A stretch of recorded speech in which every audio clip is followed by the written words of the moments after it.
In our recent video release, Arsenic and Old Lead, we looked into the detail at the wallpaper in the green dining room at Wentworth Woodhouse. It's a wonderful 18th century survivor and a real connection to the past and the people who created this magnificent place. But the green dining room isn't the only space at Wentworth Woodhouse where historic and interesting wall coverings can be found. For example, the wallpaper hung on these walls is a modern one, but in a Georgian style, and the same is true of the stylish wallpapers we see in the long gallery and on the library stairs. These wallpapers were chosen by the last private owner of the house, Mr. Clifford Newbold, as part of his extensive restoration, particularly in the Baroque part of the house. The surviving floor plans of Wentworth Woodhouse from 1832 give hints about how individual rooms were decorated. A tapestry bedroom and a crimson velvets bedroom and dressing room are clearly shown. But these decorative schemes have long since disappeared. One of the rooms on the plan is called the Chinese bedroom, and we know from archive photographs that this was hung with a hand-painted Chinese wallpaper. At some point in the 20th century, this was removed and replaced with the current modern wallpaper of a similar style. But a few fragments of the original, very colourful wallpaper have survived to show what the room would have looked like. Like many houses built at the same time as Wentworth Woodhouse, the rooms occupied as living accommodation by family members weren't wallpapered at all. Wooden paneling was a very typical decorative scheme, and Wentworth Woodhouse has a number of wonderful paneled rooms, some quite plain and others beautifully detailed. But along with the green dining room, there are 3 other rooms at Wentworth Woodhouse where historic wall coverings have survived. In our earlier film, Arsenic and Old Lead, we spoke about the blue Chinese bedroom with its hand-painted wallpaper decorated in the highly fashionable chinoiserie style. It's a beautiful survivor and was possibly supplied by the Wakefield firm Wright and Elwick, the pre-eminent cabinet makers and furnishers, who also provided much of the furniture for the house, including some for this room. The wallpaper is painted in very fine detail. Although initially the color scheme looks simple blue and white, on closer inspection we can see traces of color. For example, on the mandarin duck, butterflies, and other insects which have faded over time. Recent cleaning has shown up areas where the original blue background appears to have been touched up, perhaps in an effort to refresh the wallpaper after years of exposure to light and dirt. Unlike timber-paneled interiors, which could be repainted or repolished when they started to look tired, retouching or replacement were really the only options for wallpapered rooms. As a result, it's sometimes hard to work out what the original colorways were, although here in the blue Chinese bedroom, the retouched background does seem a good match to the original.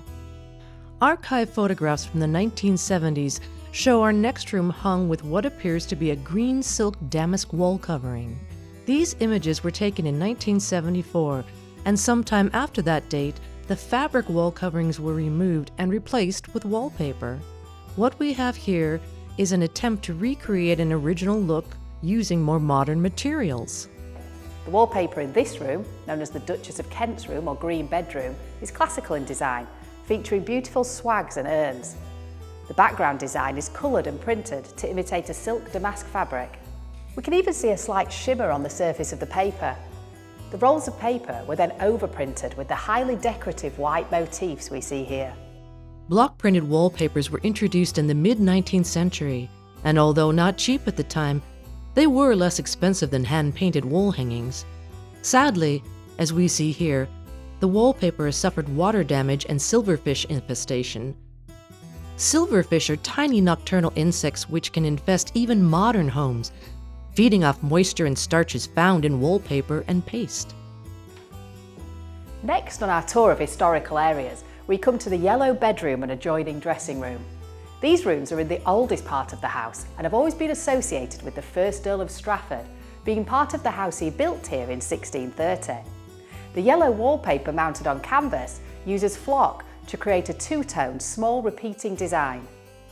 Experts are divided on whether the wallpaper could be as early as 1830 Regency or much later, towards the end of the 19th century. As we can see, the paper is badly damaged by old water ingress in the main bedroom, but is in better condition in the dressing room, where the wallpaper is enhanced by the spectacular Overmantle, thought to depict one of the Watson Wentworths in the guise of a Roman senator. Our final surviving wall covering is a rare and precious one. It's in such a poor state of preservation that the silk bedroom isn't open to members of staff or the public. We've been granted special permission to film in this room, which is normally kept locked, to protect the wall coverings from further damage by light and changing levels of humidity. This last historic wall covering is made of Chinese silk, and in the words of our wallpaper conservator, is in a terrifyingly fragile state. Despite the obvious damage, it's clear that this was once a rich and colorful decorative scheme, featuring flowers painted onto silk. Age, dirt, humidity, and moth damage have all played a part in creating what we see today. And this poses an enormous conservation and restoration challenge. It's just one of the many challenges we face at Wentworth Woodhouse. Fortunately, we love nothing better than a challenge. For now, the silk wall coverings we've just seen are as protected as they can be from further damage. The blue Chinese bedroom wallpaper is being carefully cleaned, and the recently completed conservation work here in the green dining room has stabilised the wall coverings so they can be studied further. We hope you've enjoyed this short journey into some of the less well-known spaces here at Wentworth Woodhouse. If you like what you've seen, why not subscribe to our channel? And please let us know what you think in the comments section below.